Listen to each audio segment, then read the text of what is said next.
Did you ever call in sick because you drank too much the night before? I don't think so. I think that I might have been sick at my work the next day. Not like, privately, but I don't think that, no, I don't think I did. I think that for me, it was always you had to go in because, and this is a terrible way to put it, which I wish it was different, but they used to say if you played with the boys at night, you had to take it like a man in the morning. And I was like, I am going to be that person. I am never going to just call in sick.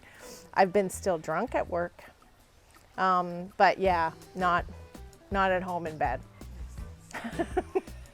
Worst drink someone made for you. I've had a lot of bad drinks in a lot of places. As I said before, 2010, there really wasn't much of a good drink to be had in Toronto.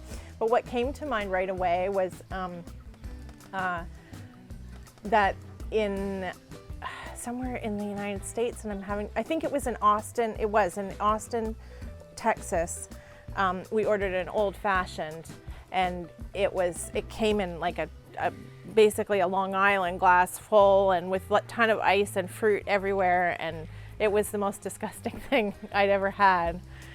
What were you being grounded for most often as a teenager? I was never grounded as a teenager. Never? Nope, never.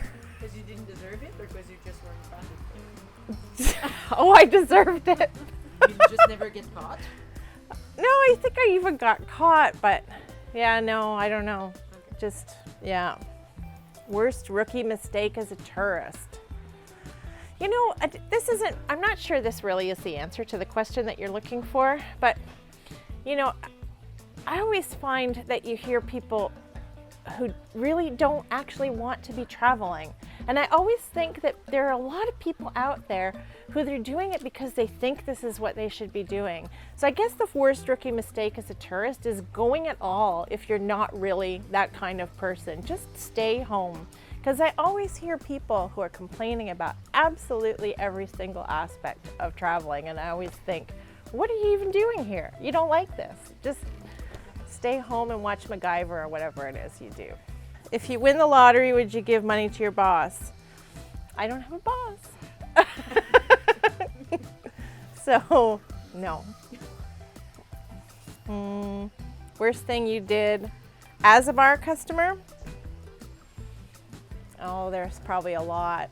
I mean, when I worked at the bar that I worked at for the longest, where we started making the cocktails, I mean, we just would go in there and on our nights off sometimes, and we would get so drunk we would never pay our tabs. We'd just walk out because we would forget, and like the next day we'd be coming back, but yeah, we all the time. And I got to a point where I didn't even really feel bad about it. I was just like, yeah, well, they know where I live.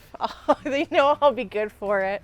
But now that I think about it, what a pain that was for the person who was like, usually it was an owner, but who was actually doing the work. What would you never admit on a first date? Well, that's been 100 years. So I don't know.